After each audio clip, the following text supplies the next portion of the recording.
इतने देवता, ऋषि मुनि, राजा, महाराजा और विद्वान इस धरती पर आए और अपने जीवन और विचारों से इसे संपन्न बनाया। लेकिन इस धरती पर चली आ रही ज्ञान, विज्ञान, धर्म और संस्कृति की धारा को मोड़ देने वाले वे पहले युग पुरुष हुए। उन्होंने जन्म इंसानों का लिया था, पदवी उन्हें महात्मा की मिली और सम्मान और दर्जा उन्हें भगवान का मिला। जी हाँ, सही समझे आप, मैं महात्मा बुद्ध की बात कर रहा हूं।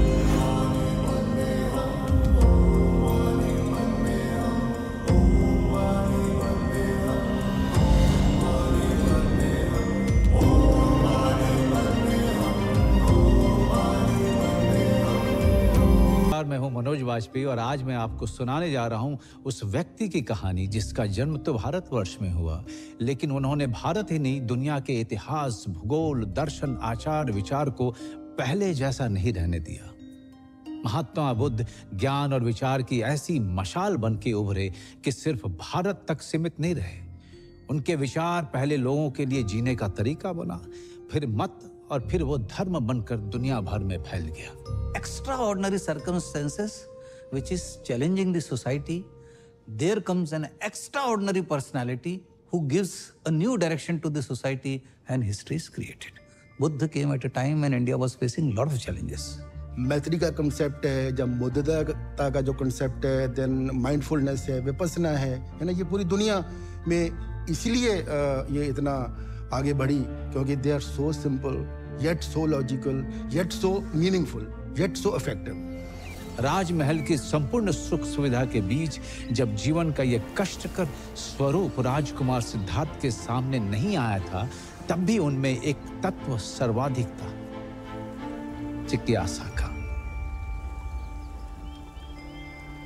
जिज्ञासा सवाल में बदलती है, सवाल तर्क में परिणत होता है, तर्क अपनी कसौटी पर विश्वास को छानता है और उसमें अंधविश्वास को अलग कर देता है।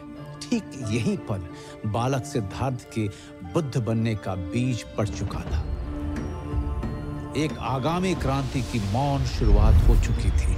बुद्ध अपने समय के क्रांतिकारी थे और उनकी क्रांति इतनी बड़ी थी कि आज भी वो मनुष्यता को प्रभावित कर रहा है। बुद्धिस्ट फिलॉसफी इतनी लॉजिकल है और इतनी सटीक है, इतनी deep as well as intensive है, जो यूरोप की पोस्ट मॉडर्निज्म है, मॉडर्निज्म है, इनके साथ अगर उसको मैं कंपेयर करूं तो मुझे नहीं लगता कि वो कहीं टिकती हैं। बुद्ध अपने घर से निकलने के बाद ज्ञान के लिए बहुत भटके, मगर उन्हें ज्ञान मिला भी तो कहां? न काशी में, न प्रयाग में, न राजधानी में, न जंगल में। उस गया में जो जिंदगी नहीं, मृत्यु के संस्कार पिंडदान के शहर के रूप में मशहूर था। तो इस गया में एक पीपल के पेड़ के नीचे बुद्ध निर्वाण या ज्ञान पाते हैं। इसी कारण वो स्थान बोध गया कहलाता है। वहां से वो काशी के पास सारनाथ पहुंचे और जहां उन्होंने अपनी पहली शिक्षा दी और धम्म की स्थापना करी। जीवन चला जाता है, उसके निशान शेष रह जाते हैं। बुद्ध के जाने के बाद जो व्यापक रिक्तता या खालीपन पैदा हुआ, उनके फॉलोअरों ने उसे उनके रेलिक्स यानी अवशेषों से भरा। जिन्होंने बुद्ध को रूबरू नहीं देखा था या जिन जगहों पर बुद्ध जा नहीं पाए थे, उन सब के लिए बुद्ध के अवशेष बुद्ध से कम नहीं थे। बुद्ध के 3 तरह के अवशेष मिलते हैं।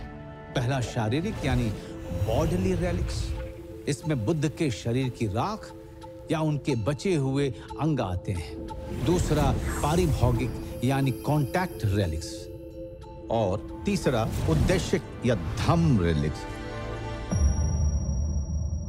यहां प्रश्न यह भी उठता है कि जिस बुद्ध ने जीवन भर त्याग किया, राजपाट छोड़ा, परिवार छोड़ा, वे शिष्यों को अपने अवशेषों के संग्रह और उसके दर्शन के बंदोबस्त का निर्देश क्यों दे रहे हैं? असल में यही सवाल हमें भी इस कहानी तक लेके आई है। बात तब की है जब बुद्ध 80 साल के हो चुके थे। वे जीवन भर गतिमान रहे, जड़ नहीं रहे। ऐसे में यह कहां संभव था कि वो बैठे बिठाए महापरिनिर्वाण को प्राप्त होते। दुनिया अभी इससे अनजान थी, पर उन्हें यह मालूम था कि ये उनके जीवन की आखिरी यात्रा है, आनंद का रोल बुद्ध के जीवन में, उनके जीवन के आखिरी क्षणों में बहुत महत्वपूर्ण हो जाता है। उनकी लास्ट जर्नी में उनका मेंशन आता है बहुत प्रोमिनेंटली, और वो इस कॉन्टेक्स्ट में भी आता है कि वो सबसे आखिरी उनके बुद्ध के शिष्य थे जिन्होंने अरहतशिप, जिनको एनलाइटनमेंट प्राप्त हुआ था। आनंद और भगवान का संबंध कैसा है? उपस्थाक यानी पर्सनल अटेंडेंट। तो एक दिन भगवान ने कहा कि अब मेरी आयु हो गई है, मैं 60 वर्ष का हो रहा हूं, अब मुझे कोई उपस्थाक दिया जाना चाहिए जो निरंतर मेरे साथ रहे। एक एक कर सभी भिक्षु खड़े होते हैं और कहते, भगवान मैं आपका उपस्थाक बनूंगा। सिर्फ एक व्यक्ति खड़ा नहीं होता है जिसका नाम है आनंद। आनंद बैठे हुए हैं, भगवान के चचेरे भाई बैठे हुए हैं, वो खड़े नहीं होते। तो सबने आनंद की ओर देखा तो आनंद खड़े हुए कि मैं भगवान का उपस्थाक बन सकता हूं, लेकिन मेरी कुछ शर्तें हैं। एक शर्त कि भगवान कोई यदि आमंत्रण मेरे पास आए और मैं उस आमंत्रण को स्वीकार करूं तो उस आमंत्रण को आप स्वीकार करेंगे, वरना मेरी कौन सुनेगा। भगवान ने कहा ठीक है, मैं स्वीकार करता हूं। और एक बात, आप अपने भोजन में से मुझे भोजन नहीं देंगे। क्यों?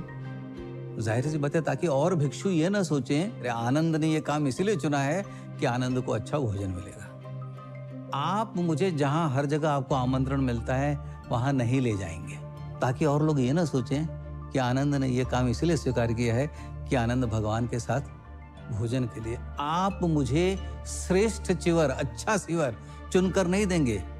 मैं जो वस्त्र भिक्षा मांगकर ले आऊंगा मैं वही पहनूंगा। तो कितनी सुंदर कथा है कि एक चचेरा भाई अपने भाई का उपस्थाक रहता है और जीवन का उसको कोई लोभ नहीं है। वो कितनी शर्तें भगवान के साथ रखता है कि किसी के मन में कभी ये ईर्ष्या न हो कि मैंने ये लाभ के लिए किया।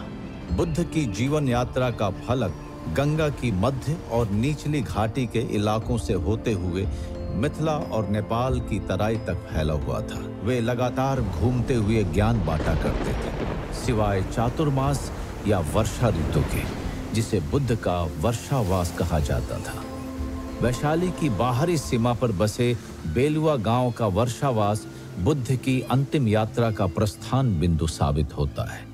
यात्रा अब तक निष्कंटक चल रही है, पर काल को आगामी आहट का आभास भी तो देना था। बुद्ध बीमार पड़ गए। उनके शिष्यों ने काल की इस कुंडी की ध्वनि नहीं सुनी। बुद्ध मुस्कुराए, अपनी संकल्प शक्ति से अपने को स्वस्थ किया और अगले पड़ाव चपाल चैत्य पहुंच गए।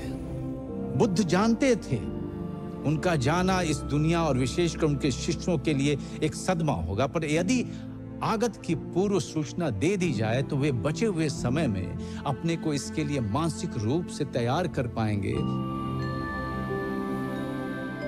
बुद्ध समझ गए थे कि महापरिनिर्वाण की घोषणा का सही समय आ गया था।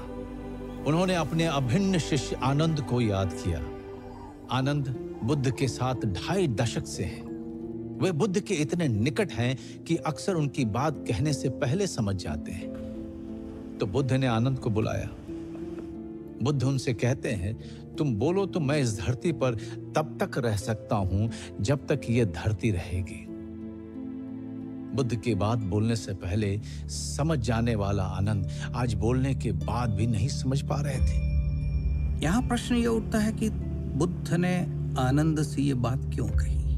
कि वो स्वयं कहते हैं बुद्ध कि मैं चाहूं तो अनंत काल तक जी सकता हूं। If I take Mahaparinirvana now, that will not be the justice to the monks, because it is my duty that before leaving this world, I should give my last deshana, last blessings to them. शरीर जरा, ये इसका क्षय होगा, इसका उनको ज्ञान है। ये शरीर अब मेरा साथ नहीं देगा। 80 वर्ष तक इस शरीर ने बुद्ध का साथ दिया है, अब इसे जाना है, इसका क्षय होगा, क्षरण होगा। He ultimately said to Mara that okay, don't worry, within 3 months, I will be accepting Mahaparinirvana. मारा खुश था। उसने बुद्ध को महापरिनिर्वाण के लिए राजी कर लिया था और इसकी आनंद के सामने घोषणा भी करा ली थी। बुद्ध नहीं होंगे तो मारा के लोभ लालसा का बोलबाला रहेगा। लोग ज्ञान कर्म से ज्यादा भोग की ओर परिणत होंगे, पर मारा बुद्ध के एक और निर्णय को जानता नहीं था। बुद्ध अपने नहीं रहने की आगामी स्थिति में अपने ज्ञान को विस्तार देने के लिए अपने अवशेषों के सुरक्षित संग्रह और जनमानस के लिए इसके दर्शन की व्यवस्था कराने का निर्णय ले चुके थे। चपाल चैत्य में अपने महापरिनिर्वाण की घोषणा कर बुद्ध अपने भिक्षुओं की टोली के साथ आगे बढ़ रहे हैं। वे एक पल के लिए वैशाली को पलटकर निहारते हैं और फिर आनंद से कहते हैं, हम पश्चिम की तरफ जा रहे हैं आनंद, पश्चिम जिधर सूर्य अस्त होता है।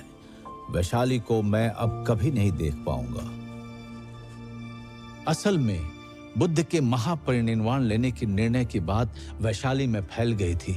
उन्हें लगा वे फिर कभी बुद्ध को देख नहीं पाएंगे। पूरा शहर बुद्ध की इस अंतिम यात्रा में उनके पीछे चल पड़ा। लोगों की इस विशाल हुजूम के साथ चलना संभव तो नहीं था।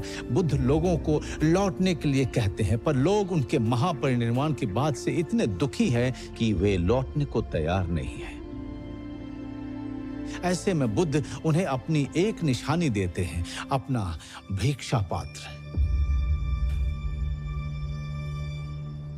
जहां पर यह घटना हुई थी, आज भी वहां पर एक स्तूप मिलता है। और यह स्तूप कोई छोटा मोटा मामूली स्तूप नहीं है। यह अब तक मिले दुनिया भर के तमाम स्तूपों में सबसे विशाल स्तूपों में से एक है। ऐसा कहा जाता है बुद्ध का वो भिक्षा पात्र उस स्तूप के अंदर अब भी सुरक्षित है। मिट्टी का जो पात्र भिक्षा पात्र है वह 45 वर्ष तक उनके पास रहा। ये कल्पना करना कि एक ही पात्र, उसी पात्र में उन्होंने भिक्षा की। आज हम मिट्टी का एक पात्र, हम अपने घरों में जो चाय का प्याला होता है उसे कुछ दिनों पे गिरा देते हैं या टूट जाता है। यानी जब वो भूमि पर भी रखते होंगे, धरा पर, जमीन पर भी रखते होंगे, तो अवेयरनेस कितनी है। तो जो विपश्यना करते हैं कि एक सांस के साथ अवेयर होना, तो ऐसी तपस्या, ऐसा अवेयरनेस कि वो पात्र कभी उनके हाथ से गिरा नहीं। अब ये तो तय है कि बुद्ध का महापरिनिर्वाण होगा और इस 3 महीने में ही होगा, लेकिन उसका निमित्त कौन बनेगा? बुद्ध अपने शिष्यों के साथ वैशाली से विदा ले चुके हैं। कुछ हफ्ते में वे हंतगांव, हथीगाम, भोगनगर, भंगाम होते हुए पावा पहुंचते हैं और वहां एक आम के बगीचे में उनका डेरा डाला जाता है। पावा मल्ल राजाओं की दूसरी राजधानी थी।